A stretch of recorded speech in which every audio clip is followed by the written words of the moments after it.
at talaga pong nakita nyo sa itsura ng mga players nila. Halos hindi sila makapaniwala. Tulala po sila. Talagang gulat. Pati po si Yao Ming. Sabi ko nga, nakatayo, no? Na talagang, although,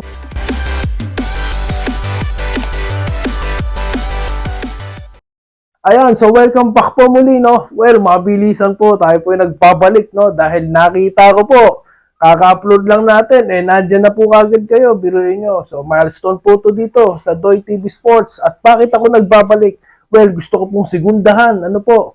Ito pong nangyaring upset natin, no? Against China. At, of course, Gilas Pilipinas, ano po? Ginulat po ang China, no? At hindi lang po ang China, lahat tayo ginulat. Bakit?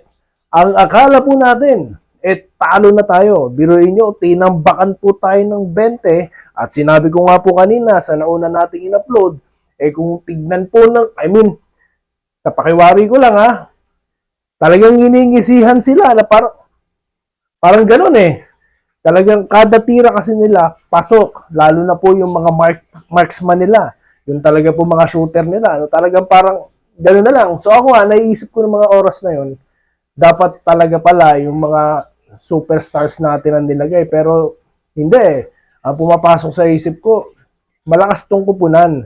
Yun nga lang, parang nag-hesitate lang at parang nawawala na ng konti, no, yung kumpiyansa. Pero hindi pa po nga tapos ang laban. Kaya kahit po masagwa, pinanood pa rin po natin, no? Dahil kailangan ko talaga mag-update. Alam ko naman po nakaabang kayo. Kaya I have to watch and I have to stay focused and to believe them, no? Kasi syempre, sinabi natin from the very beginning, malakas tayo. Yun nga lang, nakakadismaya nga lang yung mga natin, kung paano po umalagwa ang China. Pero hanggat hindi pa po tapos ang laban, dapat talaga, stay, no, tawag dito, dapat focus tayo at dapat talaga hindi tayo nawawalan, no, ng tiwala at kumpiyansa, no. At yan nga po ang ginawa nito ni Justin Brownlee. Nakita niyo naman po sa ating thumbnail. Nagkanda hulog-hulog na po. Para lang maipanalo tayo. Talagang binitbit niya, no, ang ating Gilas Pilipinas. Ginawa niya yan kahapon sa Iran at ginawa na naman niya ngayon. At yan po ang sinasabi ng ilang mga coaches, no, na talagang masarap magkaroon ng isang Justin Brownlee. Ngayon, mabilisan, Jordan Clarkson or Justin Brownlee? Both. Kung makakapaglaro silang sabay, why not, di ba? Yun na nga lang, syempre, ang pinili po natin si Jordan Clarkson, no? Sinabi ko na po ang dahilan ko kung bakit. Pero, ngayon pong hindi na available si Jordan dahil sa kanyang training camp sa NBA, nandyan po ang nakaabang na si Justin Brownlee. At hindi naman niya po tayo binigo. At yung pong ating kasulukuyang posisyon, no, na nasa finals na po tayo, matagal po yan bago nangyari. Dahil 2 beses po na muntik na tayo makapasok. Yan po yung 1998 at yung 2002. At yung 2 responsableng coach po nandyan. Yan po si Coach Joe Uichico at of course ang ating head coach, triangle tactician na si Coach Tim Cone, ano?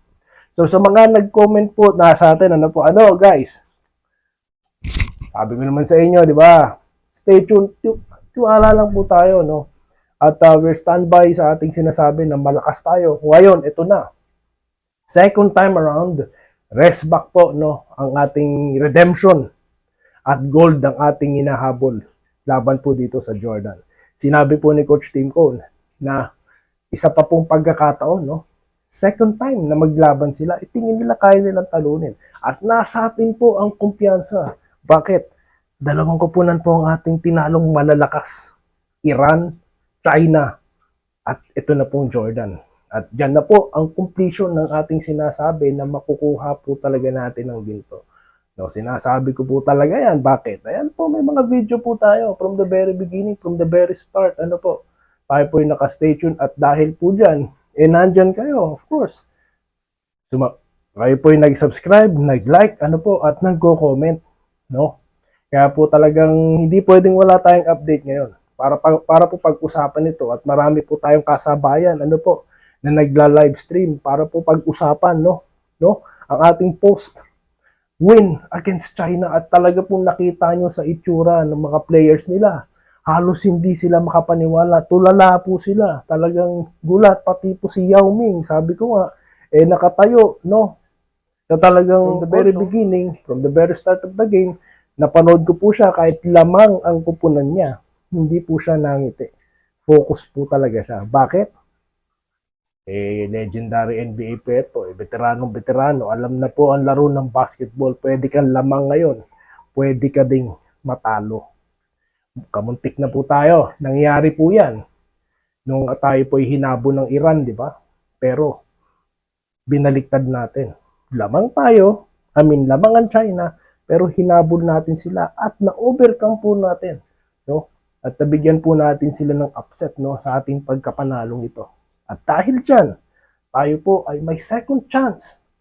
Naggapiin, talunin, rumespak ng tuluyan. Dito po sa Hollis Jefferson led na Jordan National Squad. At naku po, napakarami po natin pag-uusapan tungkol dito. At napaka-pamilyar na pamilyar po tayo dyan. No? Lahat naman po ng aking sinabi sa mga nakaraang content, no, about Jordan, nandiyan na po. Ang kailangan lamang po natin, no, reviewin natin yung nakaraang pagkatalo natin sila at kitang-kita nyo sinasabi ni Coach Tim Cone. Kayang-kaya po natin. Nangyayari na po yan ngayon. Tinalo natin ang China, tinalo ang Iran. Bakit hindi natin kayanin ang Jordan? Kayang-kaya po at sinasabi ko sa inyo, gold po talaga ang pakay natin dito. Biruin nyo, habang pong nagsi-struggle ang ating gilas, naiinis na tayo no? Ako man po naiinis, I admit. Pero lagi pong pumasok sa isip ko. Sila po, sinalo lamang, no? Sinalo lang nila at pinanindigan nila, no? They are cold at nag-response po sila. Bakit natin sila sisisihin? No? Kaya nga sabi ko, pag-uusapan lang natin, walang sisihan. Pero hindi, tignan nyo naman po ang ginawa nila.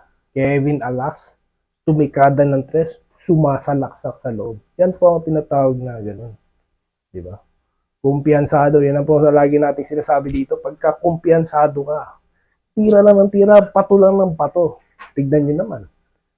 3 beses na pasok, di ba? So yan po ang ating sinasabi dito. No?